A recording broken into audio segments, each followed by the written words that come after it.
The Bible says no to same-sex relations. That really was the conclusion of the sermon last week. According to the Bible, sexual expression, that's any sexual expression, including words or thoughts or behavior, any sexual expression that is outside of a male-female marriage is off limits, period.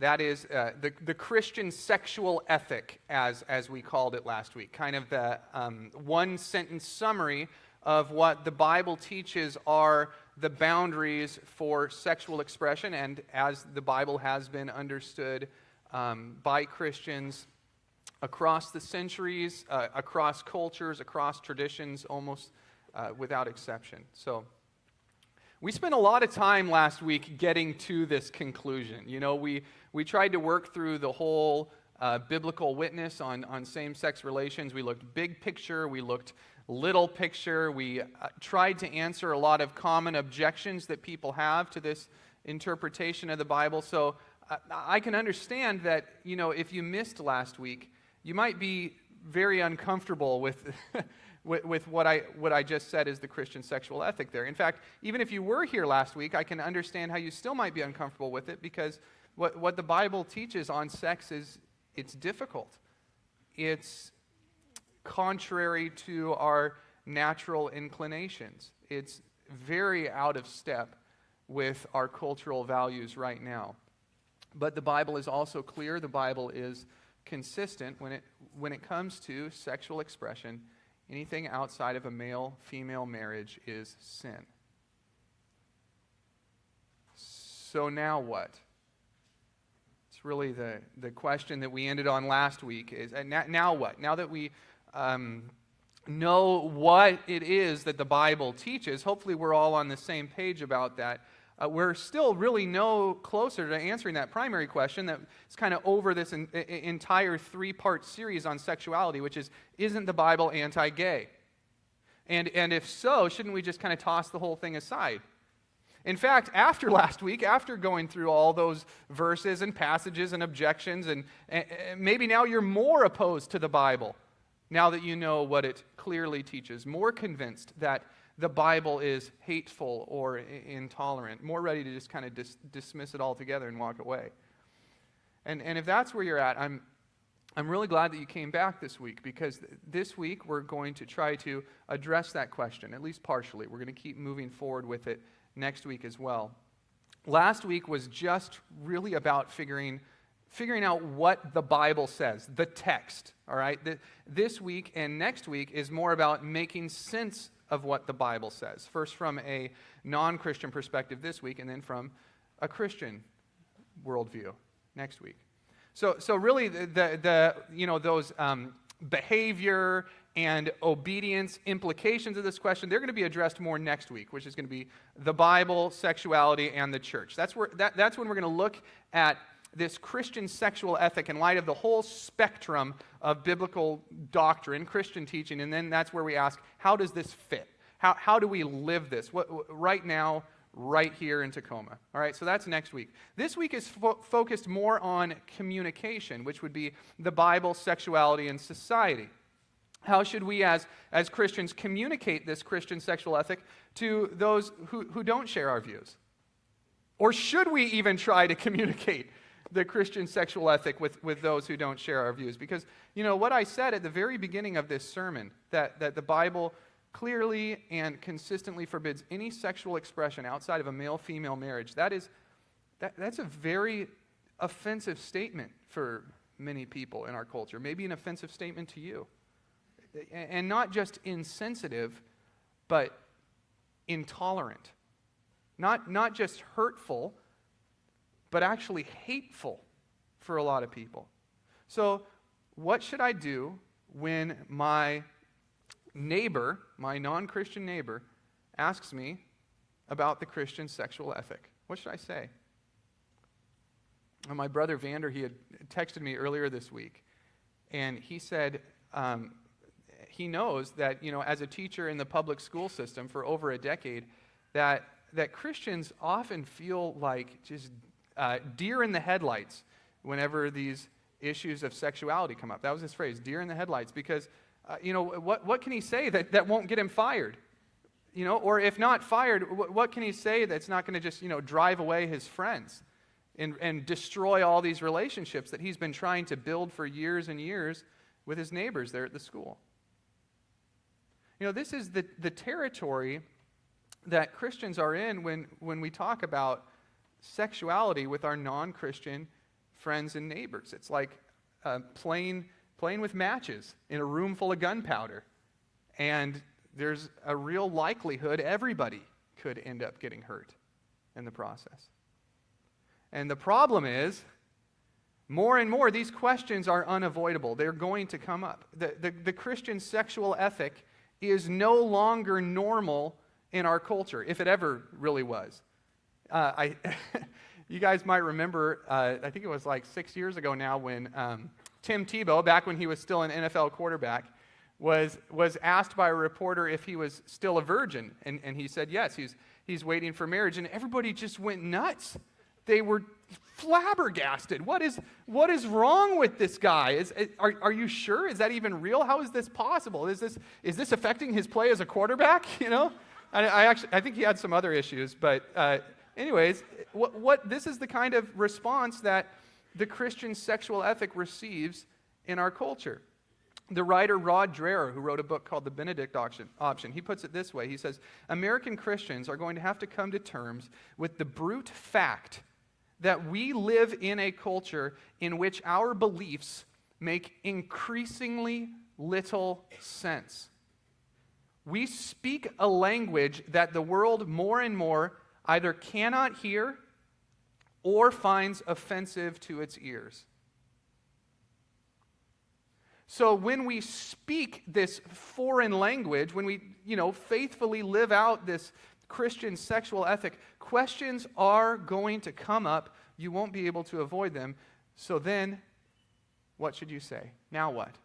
When those questions come up. When our non-Christian friends and neighbors, our coworkers ask us, isn't the Bible anti-gay? How should we respond?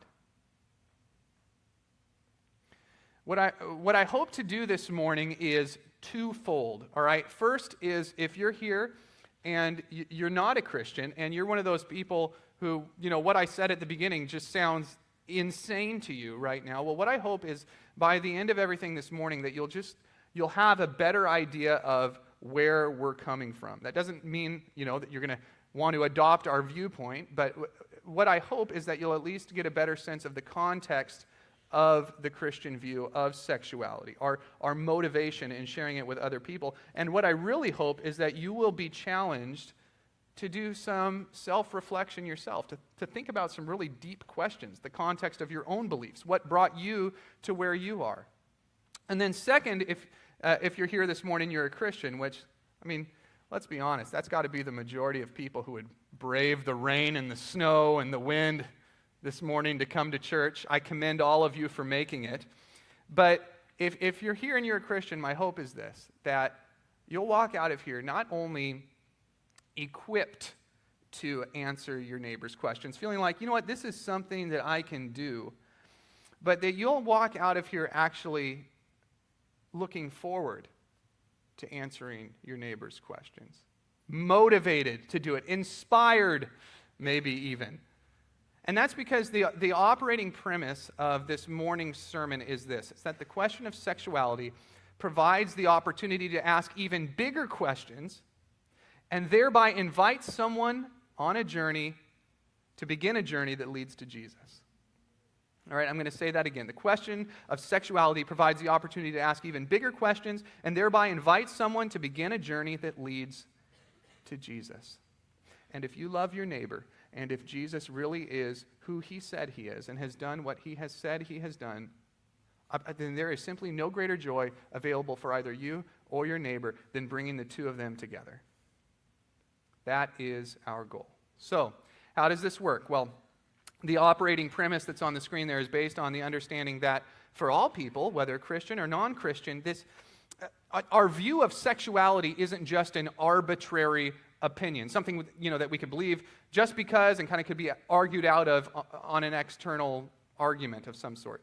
This is actually, that thought that it's just something kind of that your opinion, it's an independent belief all on its own, that has led to a lot of messy discussions, a lot of frustrations on both sides for people. You know, like your neighbor asks you this question and you get sidetracked, kind of talking about a lot of these external or side issues to the debate, you know, like the origins of same-sex attraction, whether it's a choice or not, the existence of the gay gene, the difficulties that are faced by kids who are raised in same-sex households with same-sex parents, the sociological harm that could be done to a society as a whole by the erosion of marriage, you know, all those sorts of debates which surround this topic. And while I do think that those things, they're worth considering and worth thinking about and worth discussing at some point, they are absolutely not where we should start with our neighbors when they bring up the topic of sexuality. They may have asked you about sex, but you cannot start talking about sex. And that's because our view of sexuality, it's not just an opinion issue. It's not just kind of this independent belief sitting all the way over here on its own. It is a worldview issue. It is a belief that flows out of all your other beliefs, much deeper, more significant beliefs.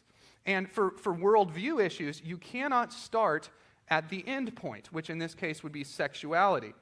For worldview issues, you have to go back to the beginning, the deeper beliefs that led you to where you are.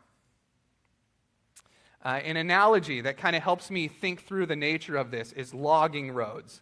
Okay, hopefully this helps you too, but it works for me. Anyone here spend much time on logging roads? Yeah, a few of you? Okay, yeah, that's a lot more than at the Saturday night service. This is the logging crew here. I like it. And, you know, if you've spent much time on logging roads, you'll know that they're different than normal roads. Okay, they're not designed just for getting you to like point A to point B, all right? They meander. They're designed for harvesting timber, so they split all the time. There's fork here, they go down this way, that's a dead end, and you go to this one, and it actually leads for like 9 more miles with a ton of other forks. You know, they're just kind of random that way. I actually spent a lot of time on logging roads last spring. I had gotten this permit to hunt bears out on the Kitsap Peninsula. It was an area I wasn't familiar with, so I thought, you know what, I'm just going to cover a lot of ground on my mountain bike, ride until I start finding some bear tracks, and then I'm going to hunt some bears. You can rest easy. I never even saw a bear the entire spring, so don't worry about that. And this is actually a photo of, can you go to the next slide, Dave? Thanks. This is a photo of the area in which I was doing a lot of this exploring. The green land up there, that's the timberland where I had the permit to hunt, and those white lines are all the logging roads that kind of, you know, intersect this area. That red X right there is where I ended up at one point after a long morning of hunting at like 11 in the morning. It was one of my favorite places to hunt over there. It was called Lost Highway. That was the name of a road nearby there, but I thought, man, I should just call that place this because I get lost basically every time that I hunt here. That blue dot down at the bottom, that's actually where I would park my car all the time. That's where the gate was. And as you can see there on the map, like as soon as I left my car, the road split, right? I had a choice to make. Am I going to go right or am I going to go left? One fork going east, the other fork going west. Which way was I going to go today? And on this particular day, as you can see, I decided to go left. Then just like, you know, a quarter mile in, oh, there's another fork. Am I going to go right? Am I going to go left? Obviously, I went left, and then another fork, and then another fork, and eventually I ended up right there where you see that red X on the map. All right? This is how worldview issues work. Our beliefs about the particular issues are the product of our decisions concerning bigger issues, the major worldview questions of life, and how we answered those questions, those forks in the road, is what got us to where we are. Now, on this particular day, as I was standing there where that red X is, I stood up on a stump, was using my binoculars, kind of glassing around looking for bears, and I saw a clear cut across the way that looked like really good bear country. It just looked like the type of place where a bear would be hanging out, having a great time. That would be the yellow X on the map there. And I thought, hey, I'd love to get over there. So I pulled out the map that I had folded out in my pocket. I'd, printed this thing off, and I pull it out, and then I saw, as I looked out the map, that I realized I couldn't get over there. Even though I could see this spot, and if someone was over there standing up on a stump, they could look across and they could see me. We were actually miles apart, and that's because there was like that, you see that river on the map? That's actually like a 2,000-foot gorge in between us, and there's no road going across. There's no bridges. So if I was going to get over there, I couldn't just walk across. I was going to have to go back to the beginning. I couldn't move laterally. I had to move backward first, back past all the turns I had already made, back to the gate, back to the car, and then start making all those turns over again. Right instead of left, then straight, whatever. See what I mean? Logging roads are confusing. Logging roads are complicated, and so is talking about sexuality. And that's because for everyone, whether you're a Christian or a non-Christian, our view of sexuality is an end point. It is not an independent belief, like we just got dropped off there from a helicopter and there we are at the red X. No, we got there by making many other significant turns along the way, many other more basic and essential beliefs that led us to two very different ending points. Within sight, maybe, you and your neighbor, within shouting distance even, but with a 2,000-foot chasm in between. So if we are going to get to the same place, we need to go back to the beginning. We've got to ask the question, how did we get here? What are the beliefs behind your beliefs? What are the turns that brought you where you are? What is the basis of your worldview that determines your belief about sexuality? These are the kind of questions that we should explore with our neighbors because they are really the kind of questions that can change their life. That is always our goal. It's not just to change opinions. It is not to change behavior. It's not to change even our culture, but to introduce our neighbors to Jesus, who's the one who changes everything. That is our goal. And to get there, we've got to go backward. We've got to go deeper. We've got to ask bigger questions. Starting with question number one, core belief number one, do you believe in God? This one, it's really, really basic. It's like that first big fork in the road right when you leave your car, all right? If you believe in the existence of God, turn left. If you don't believe in the existence of God, turn right. This is a major point of divergence. Like no matter what turns you take after this, you're very unlikely to end up in the same place about sexuality if you went in different directions right here. The Christian sexual ethic only makes sense if God is really there. And that's because if God doesn't exist, then ultimately human beings are independent. We're on our own pretty much in relation to everything, including figuring out what we should do about sex. We're also not ultimately accountable to anyone else for what we decide to do. The consequences don't stretch beyond this life. We are independent. But according to the Christian worldview, God does exist, and therefore, as humans, we are fundamentally contingent beings, not independent beings. We rely on God for everything. We submit to God in everything. We will be held accountable by God for everything, including our sexual decisions.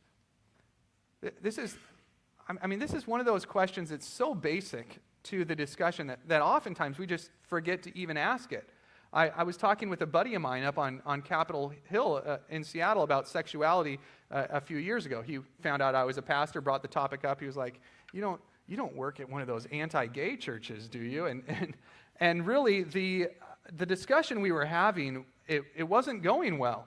We were talking around each other. He was getting pretty frustrated. And then he mentioned that he doesn't believe in God.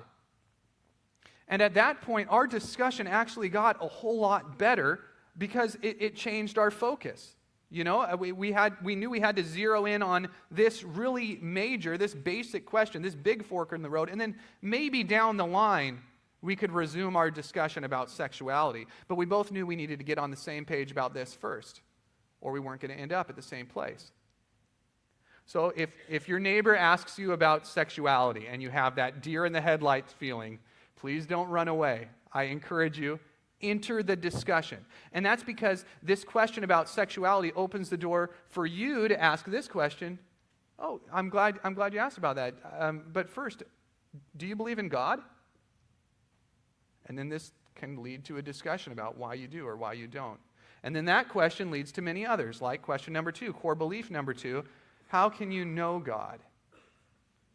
This really would be the next fork in the trail, right? If God exists, then how can you know him? Or can you know him at all?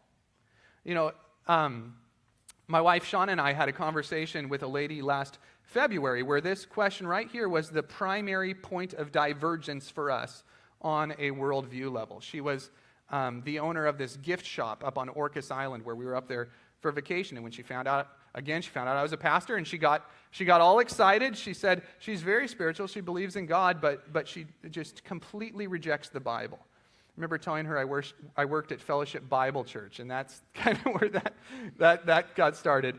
And she explained that she believed that direct knowledge of the divine was personal, that this was something that she actually achieved through intense meditation. I mean intense.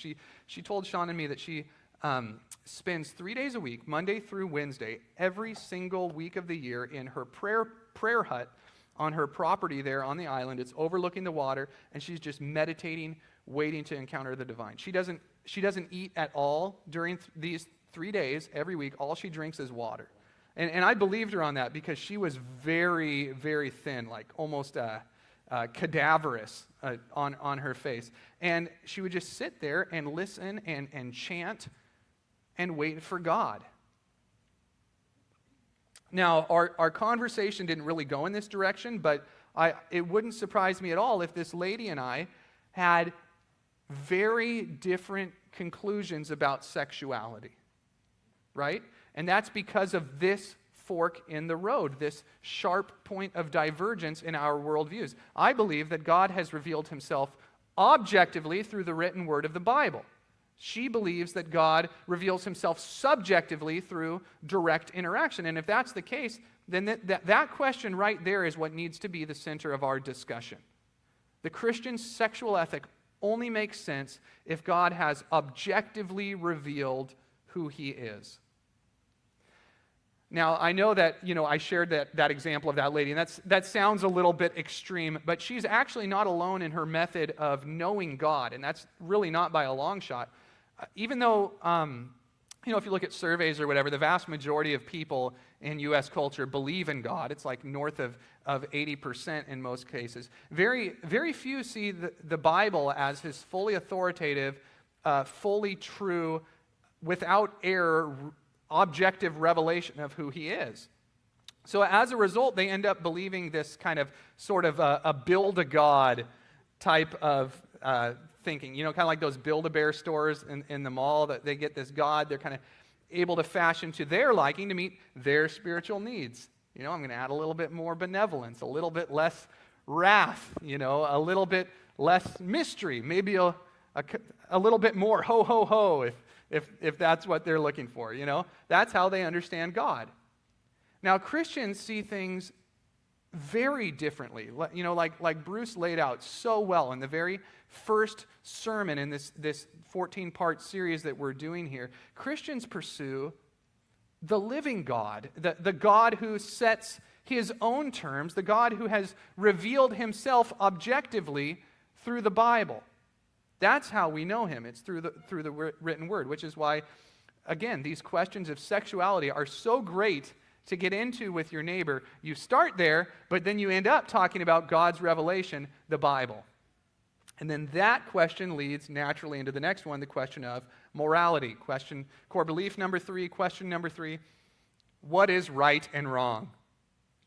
This is the next fork in the trail. You're on the same path when it comes to God's existence, then God's revelation. Well, here's the next fork.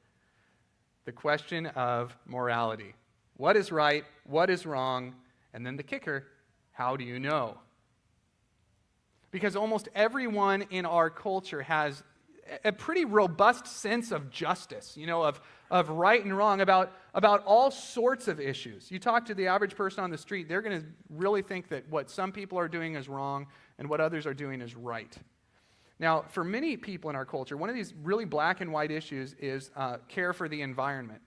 Like Most people will agree that it's wrong or immoral to pollute rivers, fill up landfills, just, dump your motor oil down the drain so it goes straight to the Puget Sound, any of that sort of stuff. In fact, a study that was released earlier this year from the Barna Group, they did a study of 3,000 young adults across the United States. They found that 56% of the people under 25 in our nation believed that not recycling was immoral, a black and white, right or wrong issue. That was the exact wording of the question. Is not recycling immoral?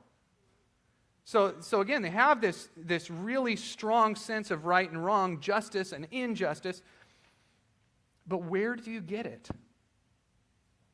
That question really makes all the difference. And the divergence here between a Christian worldview and your neighbor's worldview is most likely this distinction between elastic morality and objective morality. Just like we believe that the Bible is the objective revelation of who God is, we also believe that it's the objective revelation of what God wants. All right? So the Christian sexual ethic only makes sense if God has revealed a way of living that fits our design. We went over this specific wording here a bit last week in the sermon, that God's rules aren't arbitrary, but they are based first on his nature. They are a reflection of the gospel, and they are also the best fit for our design. They're the way humans are meant to live. God's rules lead to human flourishing, and we know this by looking to the Bible. But if you don't believe in the Bible, where do you get your standard for right and wrong?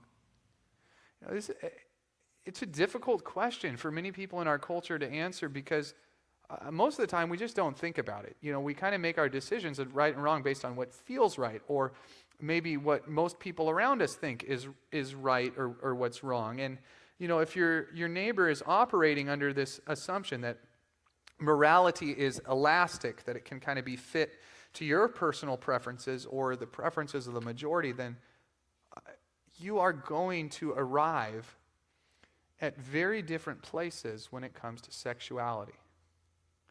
Like that same study, the one that I mentioned earlier, that revealed that 56% of young people today believe that not recycling is immoral, that it's wrong.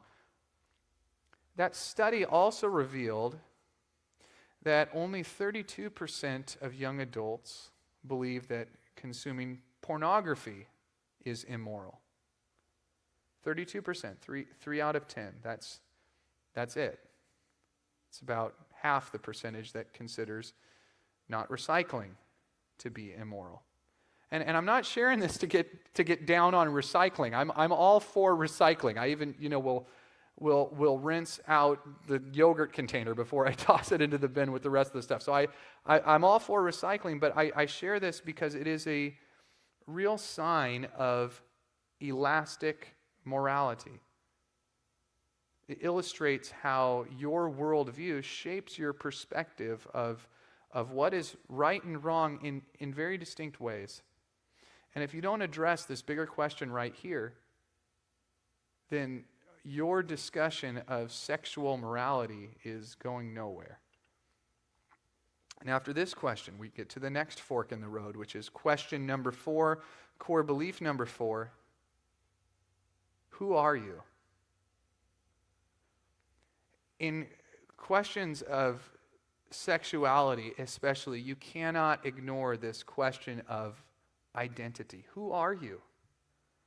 And really when it gets practical, what this question gets to is whether your greatest need as a human being is a need for affirmation or a need for rescue.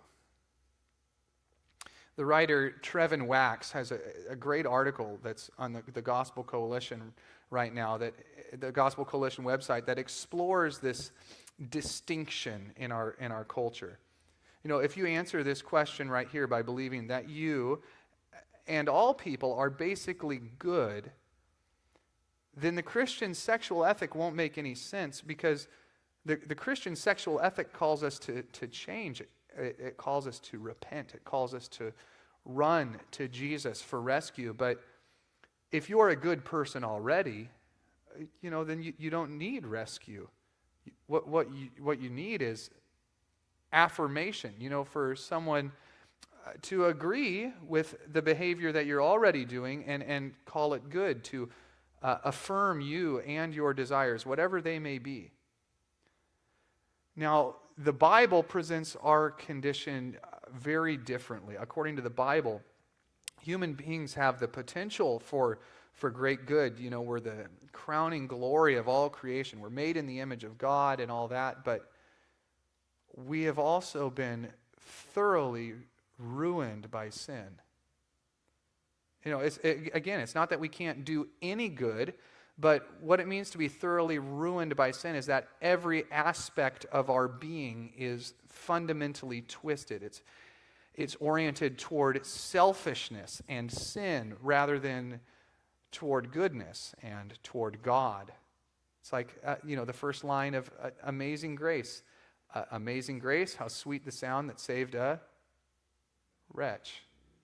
That saved a wretch like me. I mean, that line right there, that is distinctly countercultural. I mean, that'd be offensive to the ears of many of our neighbors right now. A wretch. According to the Bible, this is who we are. We're wretches. We're not, confused or a bit misguided, not just a little bit broken, but we're wretches. And if that's the case, wretches don't need affirmation. Wretches need grace. Above all else, wretches need rescue. And this is why it's so important to zero in on this "who are you" question in our discussions with our neighbors, because if human beings are basically good, if affirmation from other people is all that we really need, then this Christian sexual ethic makes zero sense. The Christian sexual ethic only makes sense if we are thoroughly messed up people in need of someone to save us. We're all humans. We are all sinners. And this is who we are apart from God. Next, we have the why question. Core belief number 5, not just who are you, but why are you? What is your purpose in life? Why do you exist? A very common answer to this question in our culture is happiness. I exist to be happy, to help make other people happy as well. That is my goal in life. And this concept of happiness is often directly linked with the concept of freedom. Happiness and freedom. Think of the first few lines of the Declaration of Independence.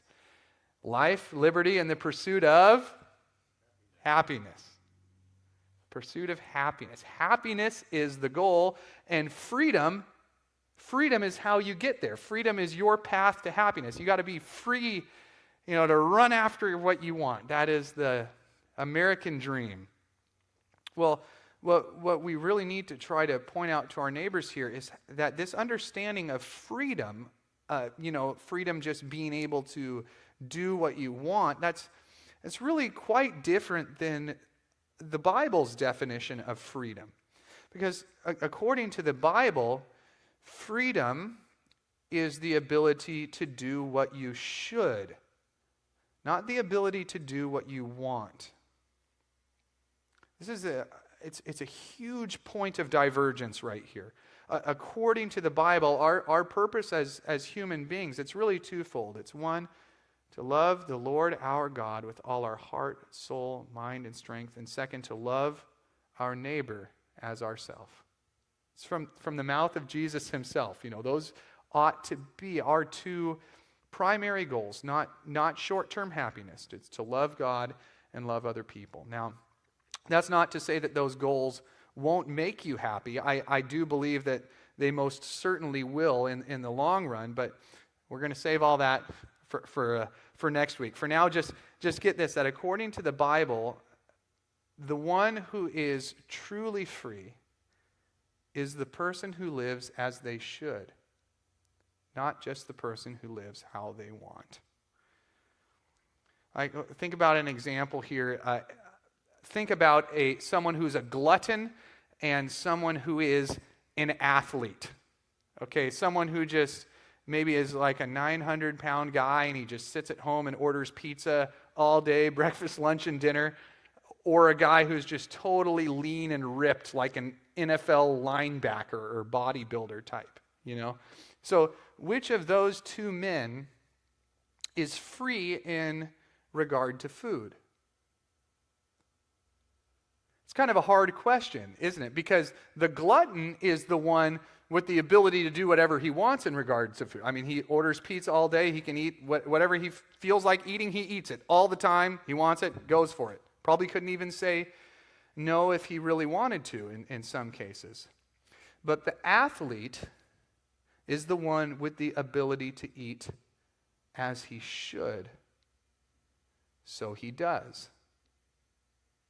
So which of these two men would you call free, and which of these two men would you call the slave? Or another example is it could be in terms of money. Who is the free person? Is it the shopaholic or is it the saver?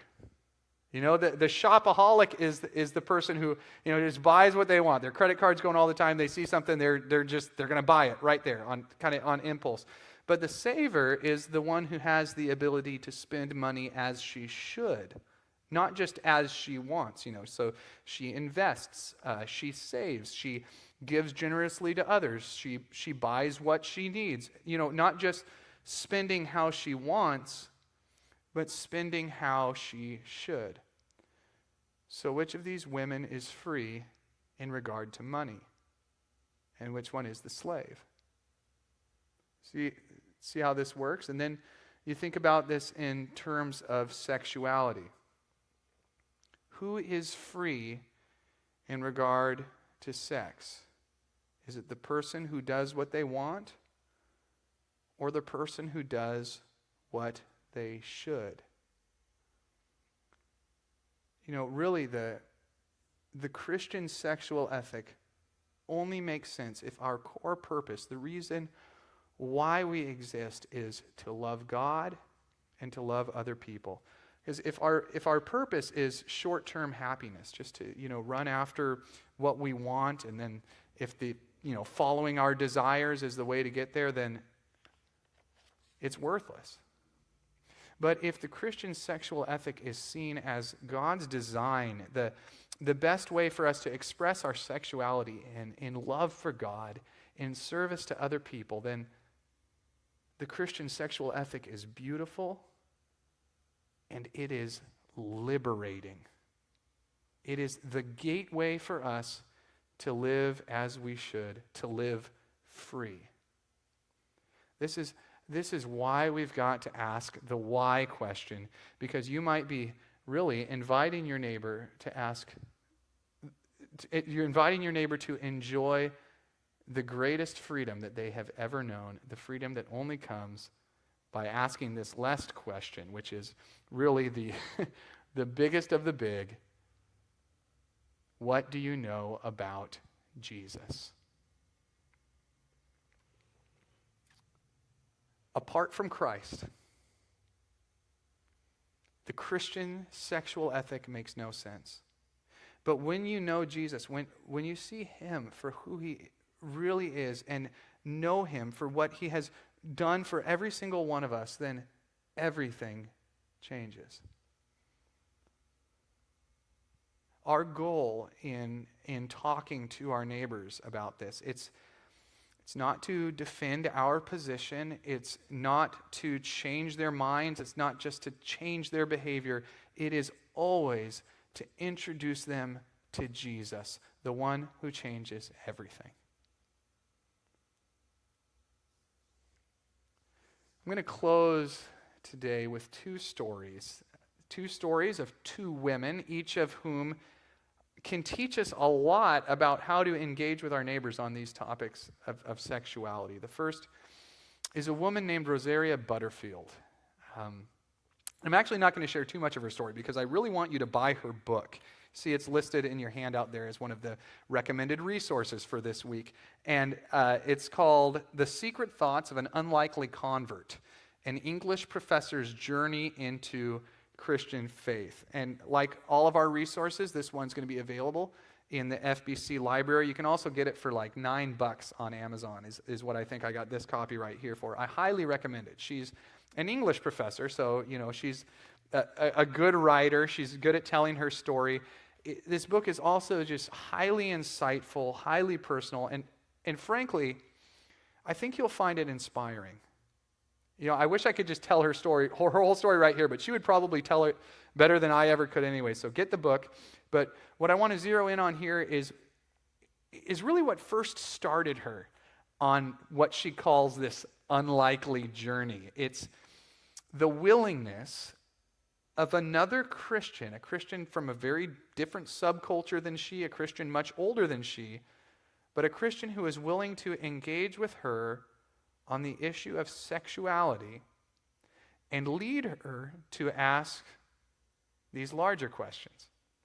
It's really what started it all for her. She was an English professor when this happened, a distinguished, tenured, well-respected professor of English and queer studies at Syracuse University. She was also a practicing lesbian. She had been living with her partner for over a decade. She had it all. She was, achieving all her goals, her milestones. Everything was on track. She was happy, as she put it. And then she got a letter in the mail. Here's how she describes it in the book. She says, "After I published in the local newspaper a critique of the Promise Keepers organization for their gender politics, I received a batch of mail, hate mail and fan mail. In this batch of mail, I also received a letter from Pastor Ken Smith, then the pastor of the Syracuse Reformed Presbyterian Church. It was a kind and inquiring letter. It encouraged me to explore the kind of questions that I admire. How did you arrive at your interpretation? How do you know that you are right? Do you believe in God?" He didn't argue with my article. He asked me to explore and defend the presuppositions that undergirded it. These ultimate questions that we've been talking about this morning. And that letter, when she received it, haunted Rosaria, as she put it. It was she didn't know how to respond, and she couldn't really bring herself to throw the letter away. There's a funny part in the book where she talks about throwing it in the waste bin, and it just kind of keeps ending up back on her desk, like she doesn't know what to do with it. But finally, she just gave up on even trying to reply at all and just gave Pastor Ken a call. So they had a nice chat. They didn't, get into anything too deep over the phone. He actually said, I think this conversation would be a lot more pleasant over one of my wife's delicious chicken dinners or something like that. So he invited her over, and here's how Butterfield actually describes that first dinner. She says, "I remember in detail that first meeting with Ken and his wife, Floy. I remember being conscious of my butch haircut and the gay and pro-choice bumper stickers on my car. I remember how relieved I was when I learned that Floy had made a vegetarian dish for supper. It was a hot July day, and I was glad that they didn't use air conditioning. I was concerned about the environment in general, the ozone layer in particular, and I assumed that they were too. I share with you these details so you understand my thinking at the time. My lesbian identity and cultures and its values mattered a lot to me. I came to my culture and its values through life experience, but also through much research and deep thinking. I liked Ken and Floy immediately because they seemed sensitive to that. Even though obviously these Christians and I were very different, they seemed to know that I wasn't just a blank slate, that I had values and opinions too, and they talked with me in a way that didn't make me feel erased. She goes on. Ken and Floyd did something at that meal which has a long Christian history but has been functionally lost in many Christian homes. Ken and Floyd invited the stranger in, not to scapegoat me, but to listen and learn in dialogue. We didn't debate worldview. We talked about our personal truth and what made us tick. Ken and Floyd didn't identify with me, they identified with Christ. They were willing to walk the long journey with me in Christian compassion. During our meal, they didn't share the gospel with me. After our meal, they did not invite me to church. Because of these glaring omissions to the Christian script as I had come to know it, when the evening ended and Pastor Ken invited me to stay in touch, I knew that it was truly safe to accept his open hand. I left the table needing to know a number of things. Does God exist? If God does exist, what does he expect from me? How do I communicate with God? How do I know who God is and what God wants? What if God is dead? Do I have the courage to face the truth either way?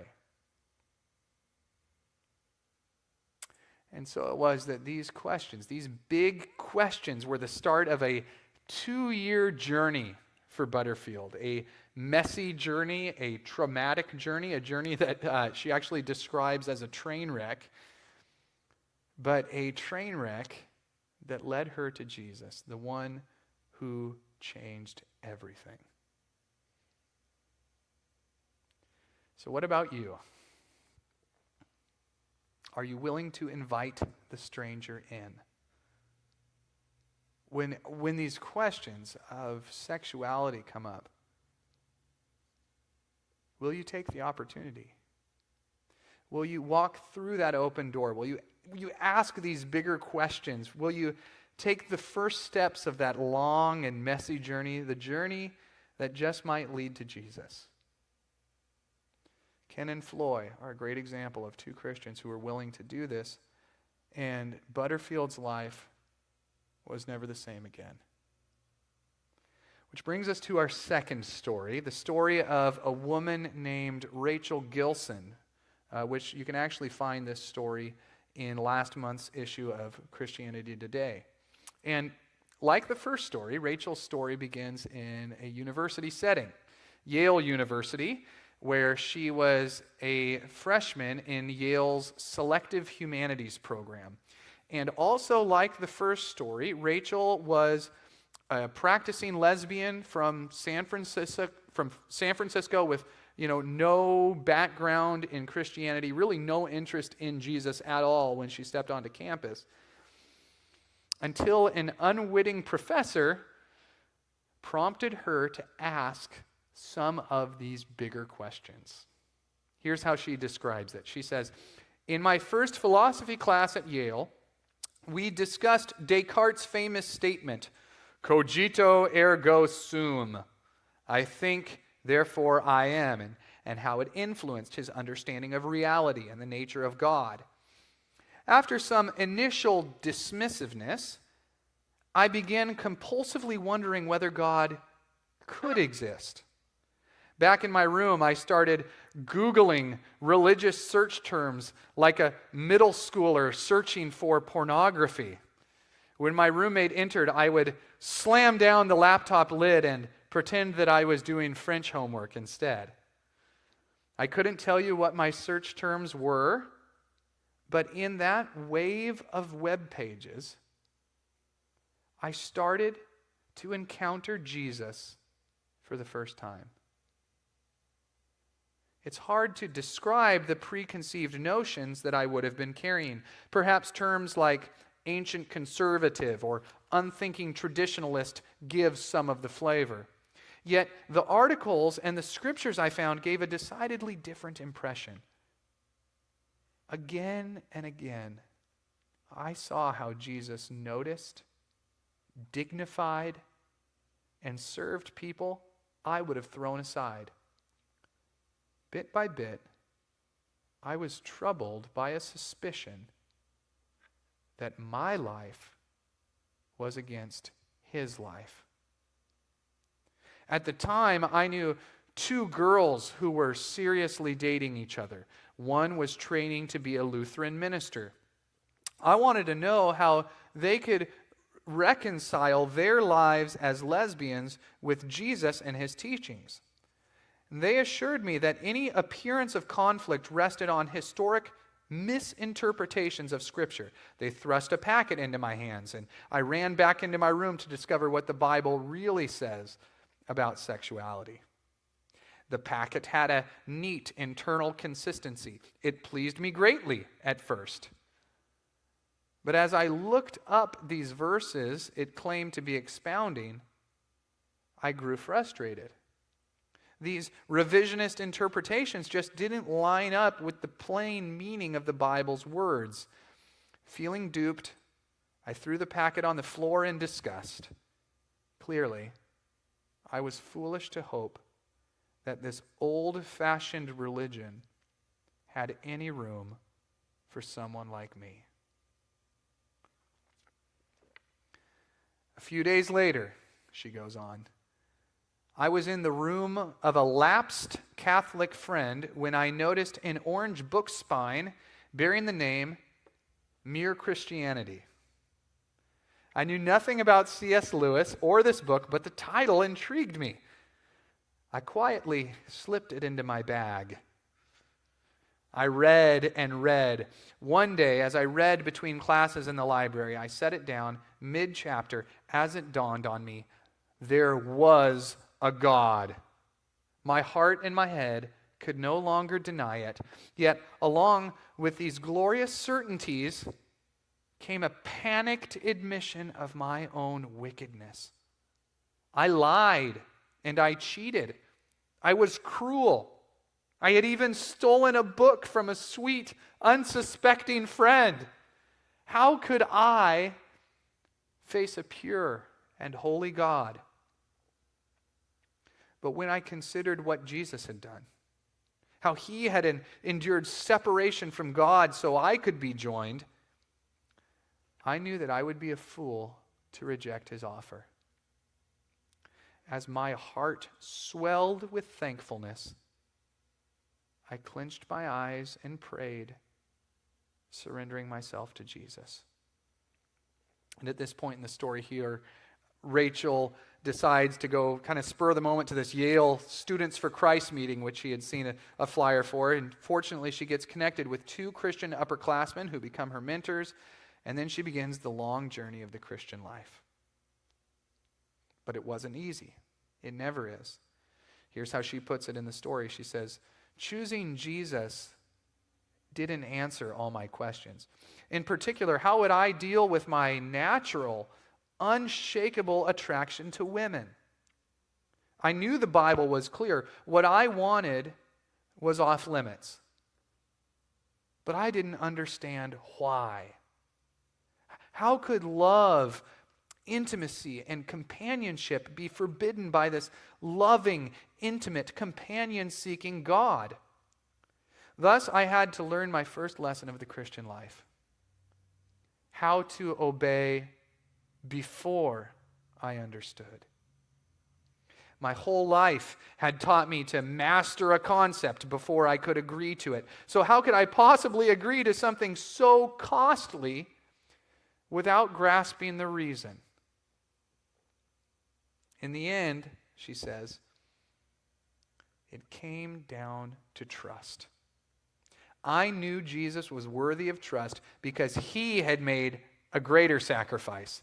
He had left the bliss, the comfort, the joy of loving and being perfectly loved by God to live a sorrowful life on earth. He took the pain and the shame of a criminal's death and suffered the Father's rejection. Also, I could be welcomed. Who could be more deserving of trust?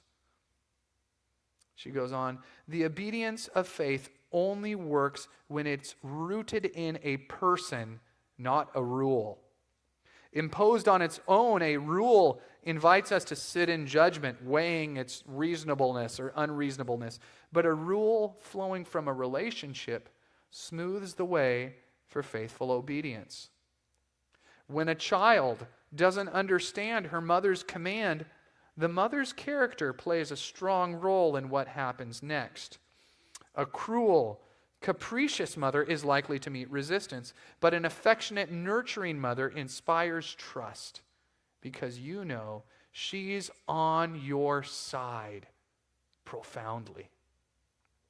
She concludes, through study, conversations, and prayer, I eventually arrived at a crucial truth.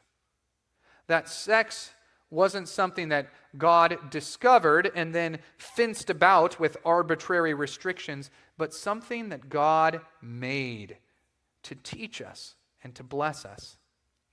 When God's teachings went against my instincts, denying my desires became a profound way of saying, I trust you. It was love for Jesus that called me away. It was love for Jesus that called me away. This is our goal when we engage with our neighbors on these issues.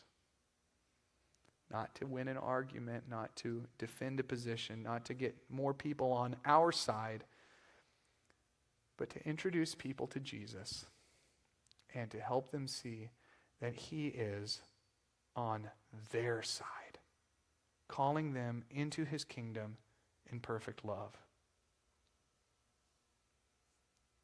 There is no greater joy than that. Pray with me, please. Father, thank you for your Son. Thank you for Jesus. He's the only reason that we're praying to you right now. Jesus is the reason that we can approach you. Jesus is the reason why you look at us and you don't see our sin and our failures and all of the ways that we've let other people down, that we've let you down. You see the blood of your Son, which cleanses us from all sin. By your Spirit, Father, I ask that you would give us all opportunities to ask these questions with our neighbors. That you would, by your Spirit, call our neighbors and everyone who is on our hearts, call them to the truth of who you are, who your Son is. There is no greater joy than that. So grant us courage, Father, grant us clarity, and grant us joy as we engage in your mission. It's in the name of your Son that we pray all of this. Amen.